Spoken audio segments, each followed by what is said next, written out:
"Get up, Dana. We're leaving now." My mom rushed inside my room in the middle of the night. I got up, still half asleep, as my mother packed my stuff.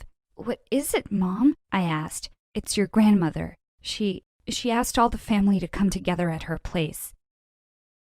Everyone was holding back tears. We all got emotional. That is, everyone but my mom. My mom seemed impatient, always looking away. I didn't want to think about it at the time, but she looked almost excited. She acted proper enough in front of family, but once we got home, she went insane. She started smashing things and slamming doors. I went to try to calm her down, but was immediately to regret it. She told me that I was going to take all of my stuff and move into the basement. Our basement wasn't even finished, so I just moved a basket of my clothes and some sleeping stuff on the cold, wet cement flooring. When dinner came, she refused to let me sit at the table with her and Daniel. After they would have finished eating, Daniel brought me down some of their leftovers. It was just some half-eaten chicken wings and cold mashed potatoes. He told me that he was sorry and gave me a hug. Before he could comfort me, our mom yelled at him to come upstairs before he had to sleep on the basement floor with me. I thought she was just angry about something that happened at the party, so I waited a few days before asking her if I could move back into my room. She got all offended, saying I was so greedy. That's when she let me know that Daniel was moving into my room because it was bigger. "So what?" I asked. "I'm just supposed to move my stuff into Daniel's room?"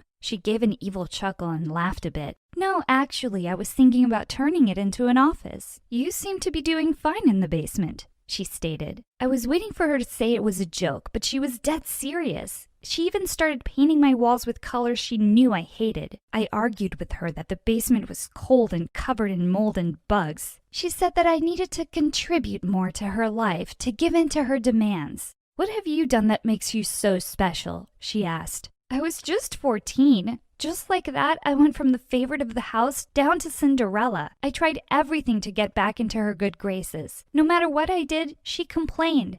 Daniel could do the bare minimum and would be rewarded while I was punished for no reason. Like, take my junior year of high school as an example. I came home with straight A's. My mom's response? My classes weren't even that hard, and I was purposefully taking easier lessons so I could brag about my GPA. Daniel got a C, and she took him out to a fancy dinner for all of his hard work. I did all the chores while Daniel had no responsibilities. When I brought up how unfair it was and that we could try to share duties, she told me that doing chores was the least I could do for her to put up with me. She complained about the way I washed dishes or how the laundry was never folded properly. She also constantly threatened to kick me out on the street. If it wasn't for laws forbidding it, I'm sure she would have loved to drop me off at the curb like a trash bag on a garbage day. Daniel tried to do nice things for me, but she always found out somehow. For our 15th birthday, he got me a really pretty dress. My mom found it and ripped it up to pieces, forbidding Daniel from ever wasting his money on me again.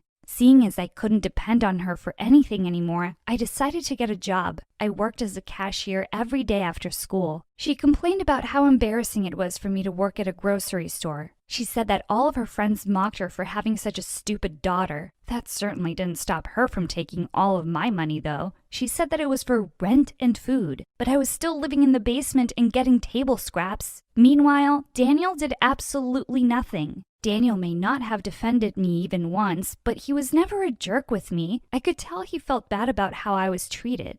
He snuck me doggy bags from restaurants, and even though our mom forbade it, he would sneak me little gifts like chocolate or stickers. He was trying his best not to get on her bad side, and I didn't resent him. In fact, he was my best friend. I'll admit it, I was a little jealous of his life at first. One day I came home from my shift to an empty house. I knew Daniel had arrived earlier, but it was nearly midnight and highly unusual for no one to be home. Around 3 a.m., my mom showed up, and she was in the worst state I had ever seen. I asked her what was wrong, and she chucked a vase at me. "It should have been you," she screamed before running up to her room. I decided to call up Daniel to see if he knew what was wrong. A couple of rings later, I heard a voice, but it wasn't Daniel's. The woman on the phone explained that Daniel wasn't able to talk right now. He was currently in the hospital because he'd been in a horrible accident. I immediately took the bus there to go and stay with him, angry that my mom told me nothing. He was in surgery for hours. I even fell asleep in the waiting room. A doctor woke me up and had a very grave look on her face.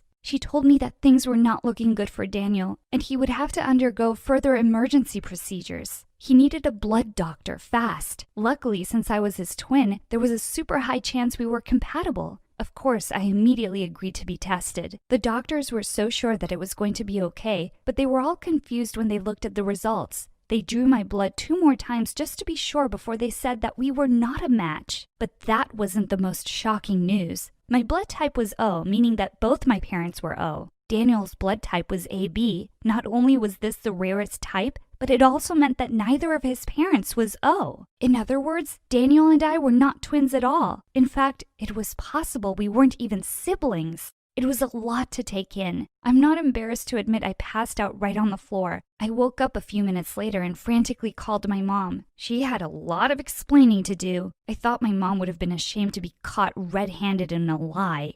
She just shrugged and said, "Oops, yeah, I forgot to tell you that you were adopted." I was in tears, but she couldn't care less. She told me to stop being a drama queen and have consideration for her feelings as her son was in danger and she was overly stressed. I argued that he was my brother and I had the right to be confused. Her response? "That charade is up to you, Dana. We both know he is not your brother." She even had the audacity to complain that I couldn't even donate blood, like it was a choice. I ran out of the hospital crying hysterically and went straight home.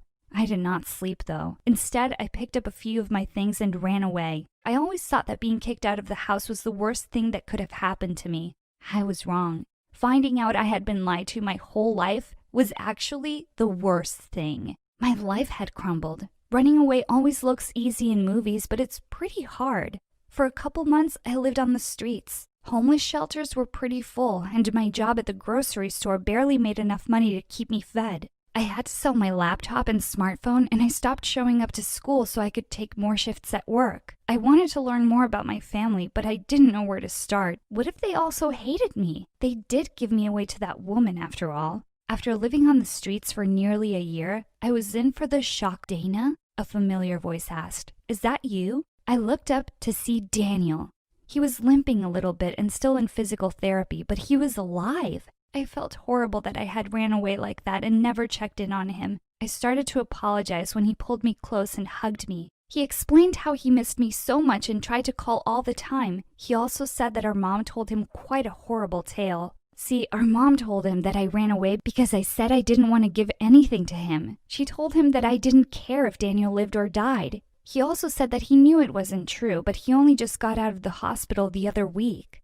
I didn't know if it was the right thing to do, but I explained what really happened. I was surprised to see that he wasn't shocked at all. You knew I wasn't your twin this whole time?" He begged me to let him explain, but I was already running away in the other direction. When I showed up to my shift at the grocery store, my boss let me know that someone left me an envelope. I opened it and saw that it was from Daniel. He gave me around $500 cash and an address. He instructed me to buy a ticket and visit the address, and they could explain everything. $500 was a lot of money, especially for someone living in a cardboard box on the side of the road. My mind debated simply using the money for a security deposit on an apartment. For all I knew, my mother had left the envelope and wanted to send me far away from her and Daniel.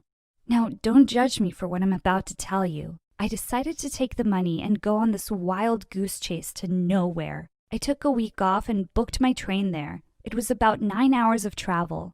I arrived at the address around 9 a.m. and decided to knock at the door. A woman answered the door and immediately looked uncomfortable. I recognized her as one of my cousins who had sometimes visited my grandmother. She shifted on her feet uncomfortably and asked what I was doing there. I explained everything that I had heard, and she told me that she didn't want to get involved and tried to slam the door in my face. I stopped her and asked her what she was hiding. She explained that she was my mother, like my birth mother. She was my mom's sister and Daniel's aunt. She had wanted to put me up for adoption, so my grandmother stepped in. She did not want me adopted out to some strange family. Instead, she convinced my mom to adopt me. I had so many more questions, but the woman simply said that that was all she knew. That's how I ended up with my mom. She and Daniel were actually my cousins. She said that she chose to get rid of me years ago and never regretted it. My real mother told me that she, unfortunately, had no interest in me, but she would do the right thing and pay for my ride back. I was devastated. It was bad enough to have one mother who hated me, but now I had two. When I got back home, I decided to confront the woman who raised me about everything. If she didn't want a daughter, she should have left me be put up for adoption. Daniel was excited to see me, but she was absolutely livid. She tried to close the door in my face, but I told her that showed me at least an explanation for all the lying. I don't owe you anything, Dana, she sneered, so leave my house. I deserve an explanation, I yelled. You want an explanation? You'll get one, she shouted back. I was tricked into taking you. You took everything from me. Apparently, my grandmother told her that if she took me in, she would make some changes to her will. My mom was a single mother struggling to support Daniel, and my grandmother was very rich. She thought that the changes in the will would get her rich. At my grandmother's party, she found out that she actually left everything to me. Even Daniel was shocked to hear this. She even left me with a generous trust fund for a goodbye gift. I never saw a dime of it. She felt like she wasted her time raising me for nothing but stress. She was jealous that I would get to live rich and fancy while she slaved away by raising a kid that wasn't even her own. I screamed at her about how selfish she was. All she cared about was money, while all I wanted was family. I had never felt so betrayed, and I bolted out the door. To my surprise and relief, Daniel followed. He let me know that I didn't have to give him any money at all. He just wanted to be a part of his twin sister's life. I got in touch with a lawyer and gained access to my trust fund. I am literally a millionaire now. If my mother had just treated me properly, then I would have happily shared it with her. Last I saw, her house got foreclosed on, and Daniel doesn't even talk to her anymore. I was able to afford to move Daniel and I out with my grandmother. She knew nothing about the drama in our lives and thought I had simply ditched her after gaining access to the account. We all live together now, in a huge mansion in a tropical region. I never imagined I would get to trade a moldy basement floor for a luxurious room with a view of the sea. But I guess anything is possible with family at your side.